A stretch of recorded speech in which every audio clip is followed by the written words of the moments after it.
She was laughing when he walked back into her life. That is the detail Isabelle Faircliffe would return to later, in the quiet of the schoolroom with the lamps turned low. Not the way the lawn fell silent, not the way 200 guests seemed to hold a single collective breath, but the fact that she had been genuinely laughing for the first time in longer than she could honestly name. And then she had followed the direction of every averted eye and found Rafe Devereaux standing at the far edge of the Larkspur garden. He stood exactly where he had stood 1 year ago to the week, in the same long afternoon light, wearing the same expression of composed, absolute control. And Isabelle felt something move in her chest that she refused, entirely and immediately, to call anything at all. She finished her sentence to Mrs. Holt first. She picked up her glass, set it down again, and moved to the far side of the garden without once looking back in his direction. She would not give him the satisfaction of a flinch. She had given him rather more than that already 12 months ago, and she was not in the habit of repeating her losses. The Larkspur summer garden party was, in the county's estimation, the social event that separated those with genuine standing from those who merely aspired to it. And Isabelle had attended it this year in her own right, invited as a patronage guest for the village school she had built in Aldercombe. Not as anyone's intended, not under anyone's protection, not as the elder Faircliffe daughter who had been quietly set aside in favor of the younger one. She had arrived in a dress the color of sage, with her hair done simply and her chin at an angle that her father recognized and her mother had learned, over the course of 1 very hard year, not to argue with. She had spoken to the Alderton women about the school's reading program. She had accepted a glass of lemonade from the footman and drunk half of it. She had laughed, genuinely and fully, at something Mrs. Holt said about the vicar's spaniel. And for perhaps 4 minutes she had not thought about the engagement at all. Then the garden went quiet. She did not let herself study him. She permitted herself one clear, direct look, long enough to confirm that he was there, that he was watching her, that he had not moved from the edge of the lawn. And then she turned back to Mrs. Holt and said something about the spaniel's ears that she could not afterward remember, and moved toward the rose arbor where the patronage committee was assembled. Around her, conversations resumed in the careful, slightly elevated register that the county used when something interesting had occurred, and everyone was pretending it had not. Isabelle stayed at the party for another 40 minutes. She spoke to 5 people about the school. She did not look at the edge of the lawn again. When she left, she walked to the carriage with her shoulders level and her pace unhurried. And she did not permit herself to think about Rafe Devereaux until the wheels had cleared the Larkspur gate and the house was behind her, and she was entirely, privately alone. Then she pressed both hands flat against her knees and breathed. That evening, in the small sitting room at Faircliffe, her father looked up from his newspaper when she came in, and she sat down across from him and said, without preamble, "I want no further contact with the Duke of Larkspur. I am telling you directly so that if any invitation arrives addressed to this family that requires a response on his behalf, you have my position in advance." Her father, Sir Edmund Faircliffe, was a man who had learned, over the course of 70 years and 2 daughters, when to speak and when to simply listen. He set down his newspaper. "I understand you," he said. "I am not asking you to take a side," Isabelle said. "I am asking you to know mine." "I have always known yours," her father said. From across the room, her mother said nothing, but her mother had gone very still at the sound of Rafe's name.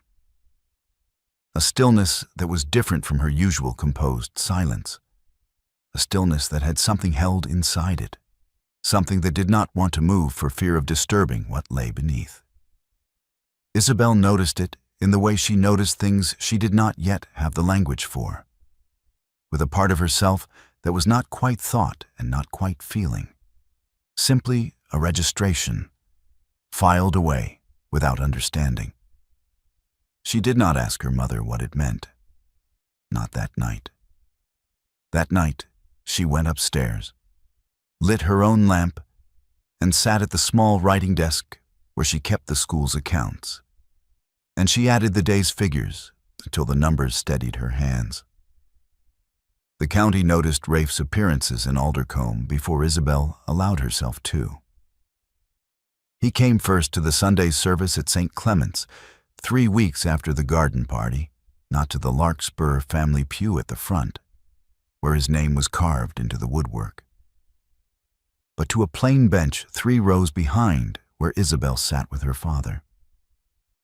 She registered his presence the way she registered a change in weather, a shift in the texture of the air around her, the way 2 of the older women in the pew ahead turned their heads by precisely the same angle. She did not turn. She sang the responses clearly and without hesitation, and walked home on her father's arm as she always did, and she said nothing about it to anyone. He appeared a second time at the schoolroom gate on a Tuesday morning, hat in hand, standing back from the path so as not to block the children filing in. He was gone before Isabelle reached the door. She saw the space where he had stood, the slight impression in the soft ground near the gate, and she went inside and took the morning register and did not mention it to the 2 young women who assisted her.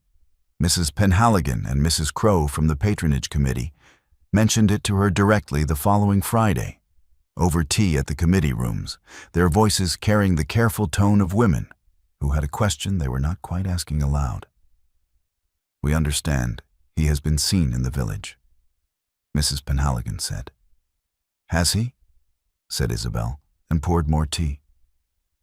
"3 times, we believe," said Mrs. Crowe.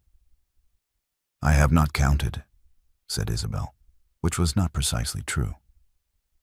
He came a 3rd time on a Thursday afternoon, when the schoolroom was quiet and the last of the children had been collected. He knocked at the open door and stood in the frame, and Isabelle, who was erasing the day's lesson from the board, did not turn around immediately. "I would like to speak with you," Rafe said. She set down the eraser and turned. He looked, she thought, exactly as he always had, controlled, precise, the kind of composed that took effort and showed it only in the slight tension at the jaw. She gestured to the room around her. "You are speaking," she said. "I mean properly. If you would sit." "I won't," Isabelle said. "You may stand where you are, and I will stand here, and you may say whatever it is you have come to say. But I want you to understand something first." She came forward until she was standing near enough that there was no possibility of misunderstanding her. "An explanation now serves your conscience. It does not serve my wound. The wound needed tending 12 months ago when it was made, and you chose silence then. Whatever you have to say to me at this distance, whatever reasoning or regret you have assembled, I do not need it to have survived the year. I needed it then. I do not need it now." Rafe held her gaze through all of it. He did not interrupt, did not attempt to speak over her, did not offer the kind of controlled, measured response she had braced herself for. He simply listened, and then he said, "I understand you," and turned and walked back out through the door. He did not argue, he did not press, he simply left. And that, Isabelle discovered, as she stood alone in the schoolroom with the chalk dust still on her fingers, disturbed her considerably more than any argument would have. The letter from Mrs. Alderton's secretary arrived on a Monday. It was brief, formal, and unmistakable in its meaning. Mrs. Alderton was reviewing her charitable commitments for the coming quarter, and had reason to believe the school at Aldercombe had become, through no fault of its own, a matter of some social delicacy. and she wished to discuss whether her continued patronage would serve the school's best interests or, the phrase the secretary had chosen with evident care, draw further attention to a situation that the school's headmistress might prefer to allow to settle quietly. A second letter arrived 2 days later from the secretary of Mr. Thornfield, her other principal benefactor, expressing similar concern in slightly less polished language. Isabelle read both letters at the schoolroom desk, then set them side by side, then went to the window and stood there for a moment, looking out at the lane. The school had 12 girls enrolled this quarter. 3 of them had no alternative means of instruction. The reading shelf that she and her assistant, Miss Peel, had assembled over 8 months held 22 volumes. She sat back down and wrote to both women herself, not through secretaries, not with hedged language, but directly in her own hand, accounting for every pound the school had received and spent since its founding, explaining precisely what the school offered and to whom, and requesting a meeting with each of them at their earliest convenience. She sealed both letters herself and sent them with the afternoon post. 2 days before either meeting took place, it rained. It was a proper autumn rain, the kind that came in off the northern hills and settled in for the afternoon. And Isabelle was helping 3 of the younger girls hang their wet coats near the fire when she heard footsteps on the schoolroom step. She opened the door and found Rafe standing in the rain without an umbrella, his coat dark with it, water running from the brim of his hat. "I have not come to argue with you," he said before she could speak. "I have come to tell you something, and then I will leave." She stepped back from the door, which was not an invitation so much as a practical acknowledgement that the rain was getting into the room. He came inside. He looked at the children, who looked back at him with the frank, comprehensive assessment that children apply to all new things, and he took off his hat and held it. "I have spoken to Lord Ashmore," he said, keeping his voice low. "He has agreed to take on the school's patronage through the Ashmore Educational Trust. The arrangement is already drafted. It requires nothing from you, not your acknowledgement, not your gratitude, not any form of communication with me. His secretary will write to you this week as a matter of form. You may accept or decline as you see fit. But I wanted you to know it existed before you met with Mrs. Alderton, so that you were not meeting her from a position of need." Isabelle looked at him for a moment. "Why?" she said. "Because the patron withdrawals are a consequence of my presence in the village," he said. "And the school is not a consequence I am willing to let stand." He set his greatcoat, which he had been carrying over his arm, she realized, not wearing, over the bench near the door where the children's wet boots were dripping onto the floor. He did not explain the gesture. He put his hat back on, nodded once, and walked back out into the rain. Isabelle stood looking at the greatcoat for a long moment. Then one of the younger girls said, "Miss Faircliffe, Emma's boot is still leaking." And she went to deal with it, and did not allow herself to think about the coat for the rest of the afternoon. The fortnight that followed was, by Isabelle's reckoning, among the stranger of her recent experience. Rafe did not court her. He did not call, did not write, did not attempt to manufacture occasions for private conversation. He attended 2 charity committee meetings that she chaired, the Aldercombe Reading Fund and the Winter Coal Distribution, and he contributed to both discussions with the kind of measured, specific knowledge that suggested he had read the relevant papers beforehand. He never addressed his remarks toward her. He departed before the close of both meetings, which meant she could not be placed in the position of thanking him. She was aware, by the end of the second week, that she had begun watching for him at the schoolroom gate each morning. Not consciously, not with any admitted intention. simply the way the eye moves toward a familiar shape before the mind has decided to look. She noticed it on a Wednesday, standing at the gate with the morning register in her hand, and she felt a clean, brisk anger at herself that was considerably easier to manage than the alternative. She told her father about it that evening, in the way she had always told her father things she did not know what to do with. Plainly, without decoration. "I think his behavior is calculated," she said. "The restraint, the appearances at public meetings, the patron arrangement. I think he has decided on a strategy and is executing it." Her father considered this. "Is it possible," he said, "that a man can both calculate and mean it?" "It is possible," Isabelle said. "It is also possible that he is simply very good at appearing to mean things." Her father said nothing more. He picked up the Morning Post, which had been sitting on the side table, and handed it to her without comment. Among the letters was a small envelope, unsealed, addressed in an unfamiliar hand. Inside was a single sheet that read, "I have something belonging to Miss Isabelle Faircliffe that was never sent. If she would permit me to bring it to her, I will come any morning she names." It was unsigned. Isabelle read it twice. She set it on the table beside her father's newspaper. She looked at it for rather a long time. Then she wrote a reply naming Thursday morning and sent it.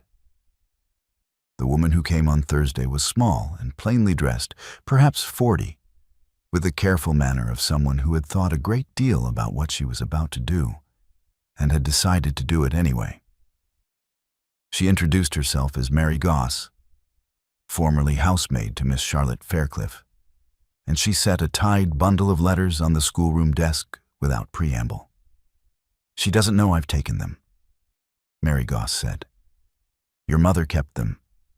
Charlotte wrote them over about 8 months before everything. Your mother kept them as a kind of holding over, I think. I've had enough of it." Isabelle looked at the bundle. The handwriting on the outer fold was her sister's. She waited until Mary Goss had left before she untied the ribbon. She read them alone at the schoolroom desk, with the room empty around her and the morning light coming in flat and clear through the east-facing windows. There were 11 letters. In the first 3, Charlotte wrote to their mother in a tone that was careful, reasonable, and clearly frightened, asking questions, requesting clarification, expressing reluctance in language that was plainly designed not to provoke. In the 4th letter, the careful language began to give way. In the 6th, Charlotte wrote, "I will not do this to Isabelle. I have told you this 4 times now, and I am telling you again. I do not care what Cousin Harwick threatens to expose. I do not care about the debt. I will not be the means by which my sister is humiliated in front of every person she knows." In the 8th letter, she begged, not for herself, for Isabelle. She begged their mother to find another way, to tell Rafe the truth, to let the engagement stand. In the 11th letter, the last one, Charlotte wrote in a hand that had gone very small and very controlled, "If you will not stop this, I will refuse him at the altar. I will refuse him publicly if I must. I am not asking your permission any longer." Isabelle sat with the last letter in her hands for a long time. Then she sent a note to Rafe Devereux asking him to come to the schoolroom that afternoon. And she sat down and waited. He arrived at 3 o'clock. She handed him the bundle without a word of explanation and watched him read. He read all 11 letters. He did not rush. When he reached the last one, he went very still for a moment, and Isabelle realized that her hand had found the edge of the table and was gripping it with a force she had not consciously decided on. Then Rafe's hand came over hers, not asking, not announcing itself, simply present, warm and steady over her knuckles, and he held it there for the space of several slow breaths. She took the letters back. "I need to hear it from you," she said. "Not from Charlotte's hand, from yours.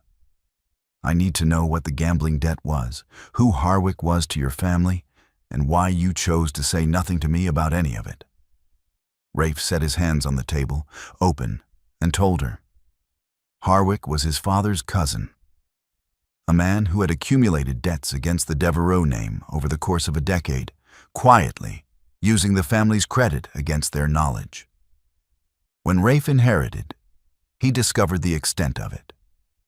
He had spent 3 years managing it in silence, because the alternative was a public exposure that would have attached the Devereux name to a fraud that was not of his making. When Harwick discovered the engagement to Isabelle, he came to Rafe with a specific demand: that the engagement be dissolved and a match made with Charlotte instead, whose smaller dowry carried a financial instrument that Harwick could use to settle a portion of his own obligations. If Rafe refused, Harwick would go to the county press with documents that implicated not Rafe, but Sir Edmund Faircliffe. Documents that would have destroyed Isabelle's father's name along with the engagement. "So you broke it," Isabelle said. "I broke it," Rafe said. "And I told myself I was protecting your father's name and your family's standing, and that you would eventually understand it as a form of... He stopped. "Of protection," Isabelle said. He nodded. "Yes. And why did you not tell me the truth?" He was quiet for a moment. "Because telling you the truth meant telling you that your own mother had agreed to the arrangement, that she had seen the opportunity in Harwick's demand rather than the threat, that she had, actively, helped to engineer it." He looked at her directly. "I told myself that was a kindness, that you did not need to know what she had done." "You told yourself that," Isabelle said. "And what was it, actually?" The silence in the room was very complete. "Cowardice," Rafe said. "I did not want to watch you learn it." Isabelle picked up the letters, straightened the bundle, and tied the ribbon back. She stood up from the desk. "I need some time," she said. "Do not come here for a few days." He nodded, rose, and left without argument. She sat back down, and for a while she simply looked at the wall. She went to the Faircliffe family parlor on a Saturday afternoon when she knew her mother would be alone. Mrs. Faircliffe was seated near the window with her needlework, and she looked up when Isabelle came in with the expression of a woman who has been expecting a conversation she would prefer not to have. Isabelle sat down across from her and did not take any needlework of her own. "I know about Harwick," she said. "I know about the debt. I know that you agreed to the arrangement. And I know that Charlotte refused it, repeatedly in writing, and that you kept those letters." Her mother set down the needlework. "You have spoken to that girl," she said, "that maid." "I have read Charlotte's letters," Isabelle said. "All of them. Charlotte told you, 11 times across 8 months, that she would not do this. She told you she would refuse him at the altar if you did not stop it. And you continued. And when she did refuse him, when she wrote to him 3 days before the wedding, you let the county believe she had stolen him and then thrown him over out of spite. You let Charlotte take every consequence of a scheme she refused to participate in. I protected this family," her mother said, and her voice was steady and cold. "Your father's name would have been destroyed. Everything we had would have been gone. I made a practical decision in an impossible situation, and I will not apologize for it." "I am not asking you to apologize to me," Isabelle said. "I am asking whether Charlotte has been told that this family acknowledges what was done to her. Charlotte made her own choices, her mother said. Charlotte protected me, Isabelle said. She is living in disgraced obscurity because she protected me, and this family has allowed the county to believe she is the villain of a story she tried to stop. That is what I am asking you to acknowledge. You are asking me, her mother said, to be grateful to a girl who refused a duke and embarrassed everyone involved. Isabelle looked at her mother for a long, clear moment. Then she stood up. I am not asking you anymore, she said, and left the room. The following week, Mr. Thornfield's office sent a formal letter withdrawing his patronage from the school. The letter cited the continuing social discussion around the school's association with recent county events.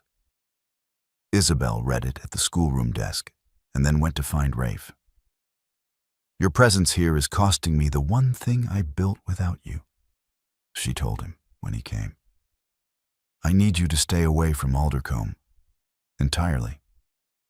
Not from the committee meetings, from the village, from the school, from any venue where my name and yours can be placed in the same sentence by someone with something to gain from the association. Rafe looked at her for a moment. How long? He said. As long as it takes for this to stop mattering to people with money, she said.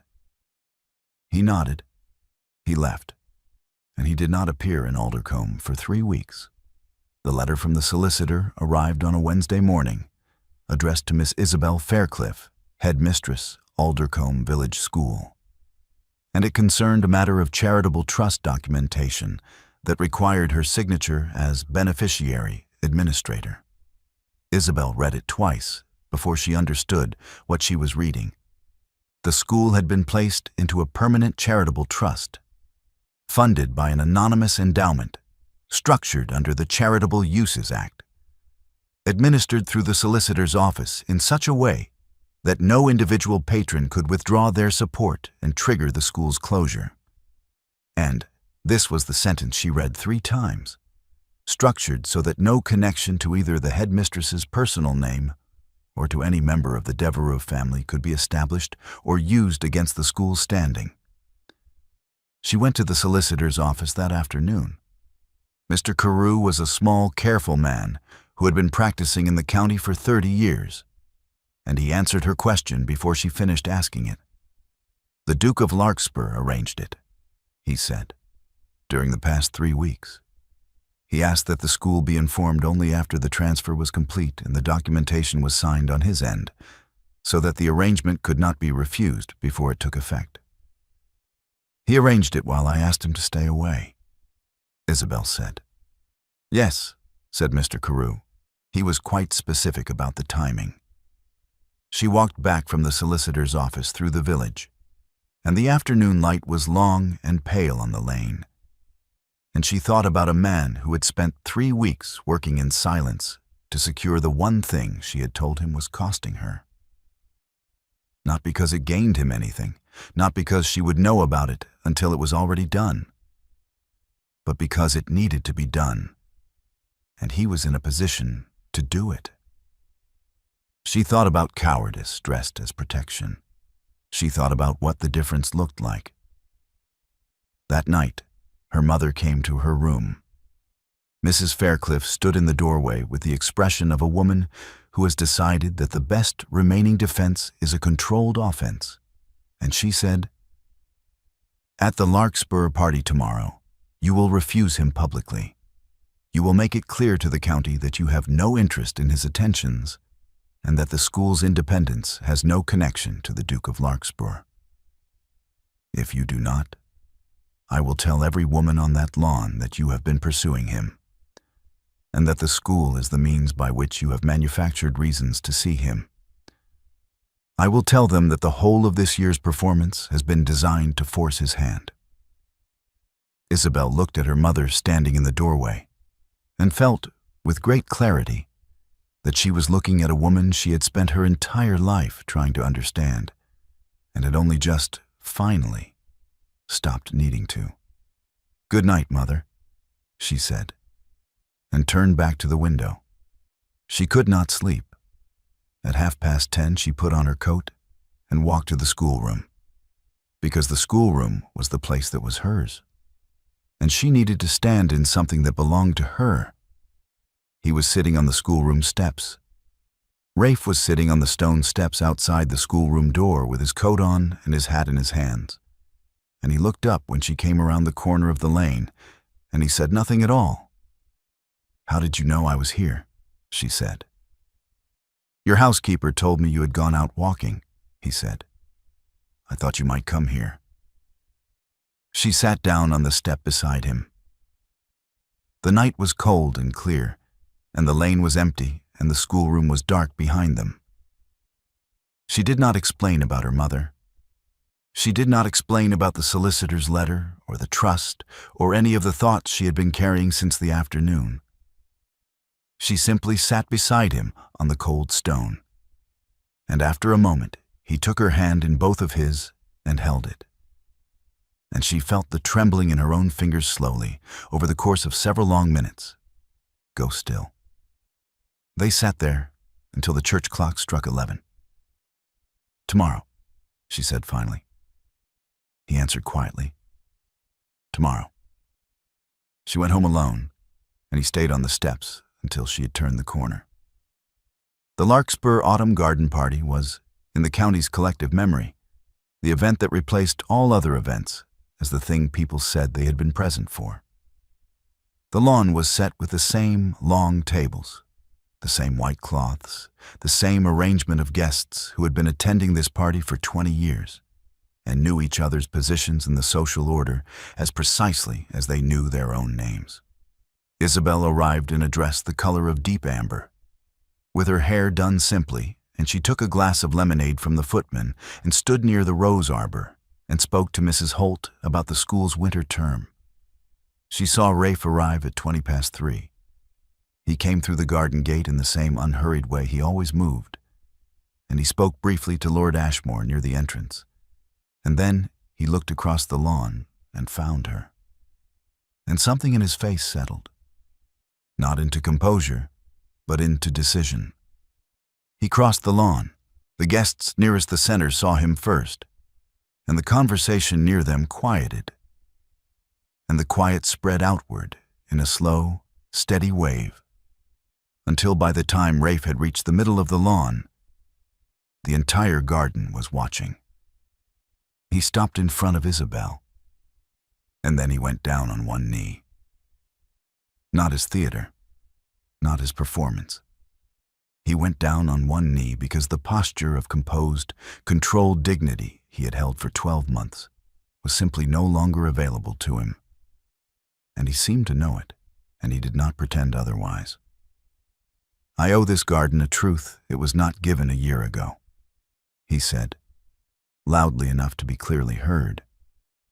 And he looked at Isabelle, but he spoke to the assembled guests. "I ended my engagement to Miss Faircliffe not because I chose another woman, but because a man named Harwick, my late father's cousin, held a debt over this family that would have destroyed Sir Edmund Faircliffe's name if it had been exposed.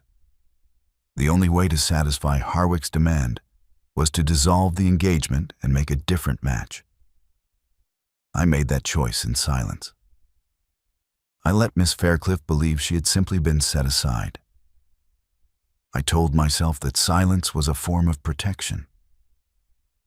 He paused. "It was not.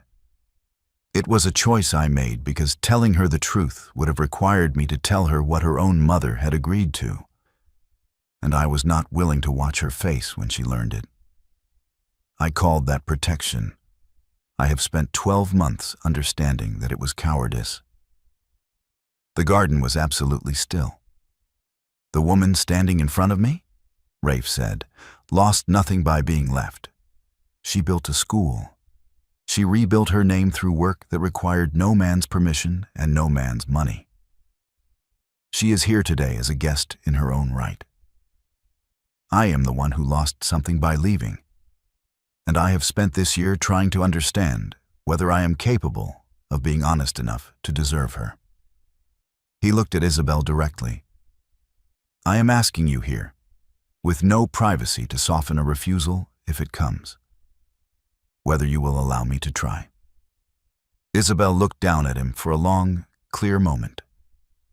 Then she turned to face the assembled guests. Her mother was standing at the far edge of the lawn, near the rose arbor, very still, her face arranged in the particular way that meant it had taken great effort to make it so. "Before anyone here considers what answer I might give," Isabelle said, and her voice carried without effort across the quiet lawn, "I want this garden to hear something it has not heard in 12 months of discussion. Charlotte Faircliffe did not steal this man. She did not throw him over out of spite or vanity or any of the other explanations this county has been content to accept.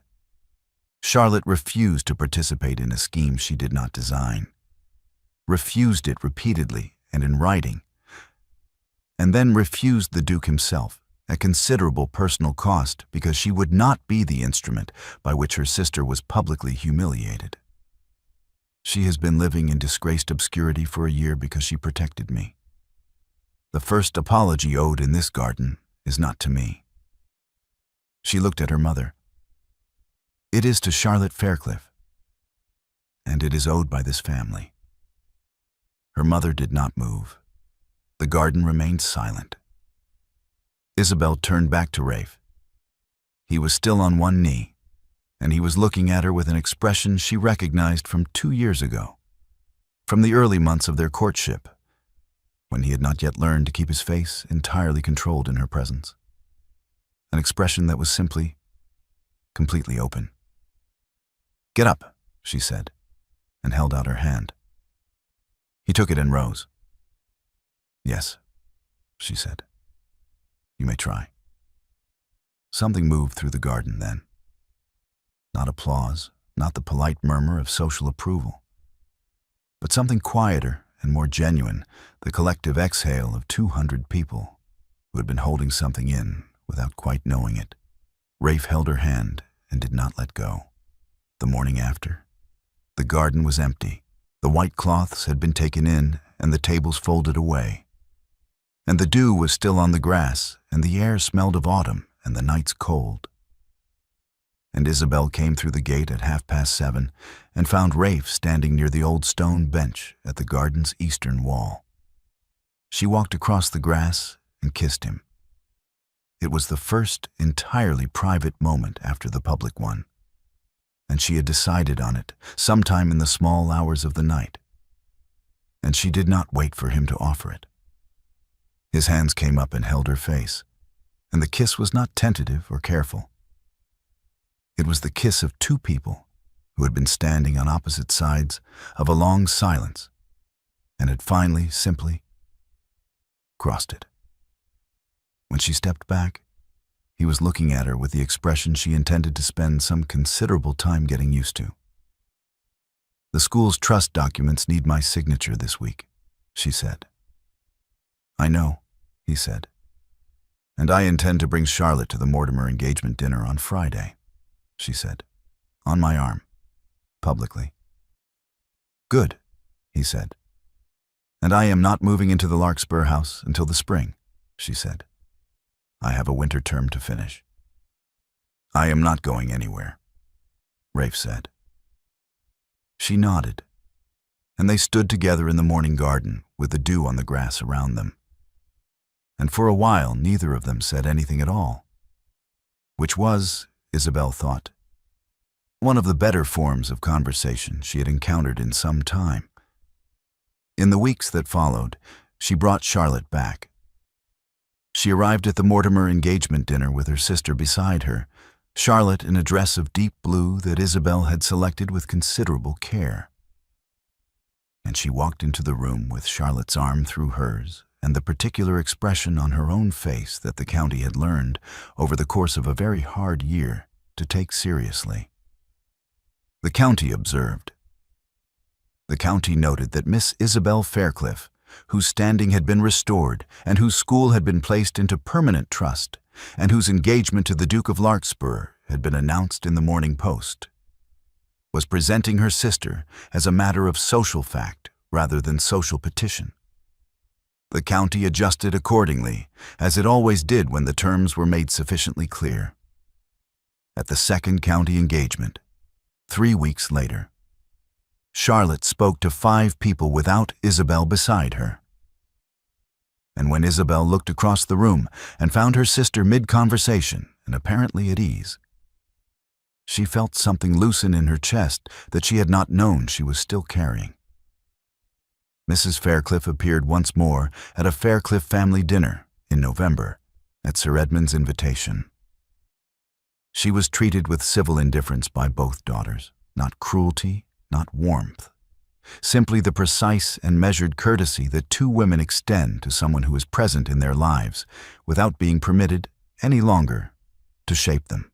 Mrs. Faircliffe ate her dinner and said relatively little and went home in the carriage. And the house was quieter and more honest after she had gone. The autumn evening that Isabelle would remember longest came in late October, when the Larkspur garden was gold and bronze, and the air had the particular cold sweetness that meant the season was genuinely ending. Rafe moved through the garden as the dusk settled, extinguishing the paper lanterns one by one, the ones that had been lit for the season's last small gathering, a dinner for the school's patronage committee and their families, which had ended an hour before. The lanterns went out in sequence, each small flame folding into darkness as he reached it. And the garden grew quieter and more itself as the light withdrew. Isabelle stood near the stone bench and watched him. Across the village, the schoolroom was dark. It was closed for the season, its 12 girls dispersed to their families for the winter months, its 22 books on the reading shelf waiting for February. The schoolroom would be there in February. It had been made permanent, and it was hers, and it did not require anything from anyone to continue to exist. The Larkspur house glowed warm behind her. In the far window, the one that looked out over the garden from the small sitting room that had been given over to Charlotte's use for the autumn, a light was on, and the shape of her sister was visible at the glass, looking out at the darkening garden with an expression that Isabelle, at this distance, could not quite read, but did not need to. Charlotte was there. Charlotte was inside, in the warm. Rafe extinguished the last lantern and came back across the dark grass toward her, and Isabelle watched the last light come on in the house behind him, and she thought, this is what it looks like. Not the moment of decision, not the public declaration, not the kneeling on the lawn before 200 witnesses. This, the ordinary, specific, irreplaceable texture of an evening that belonged entirely to her. The dark schoolroom, the lit house, her sister at the window, and the man walking toward her across the wet grass with his coat collar turned up against the cold. She waited for him. He reached her, and she took his arm, and they went inside together. And the garden settled into its own dark quiet behind them, and the lanterns were out, and the season was done, and everything that needed to be said had been said in daylight, in front of everyone, and would not need to be said again.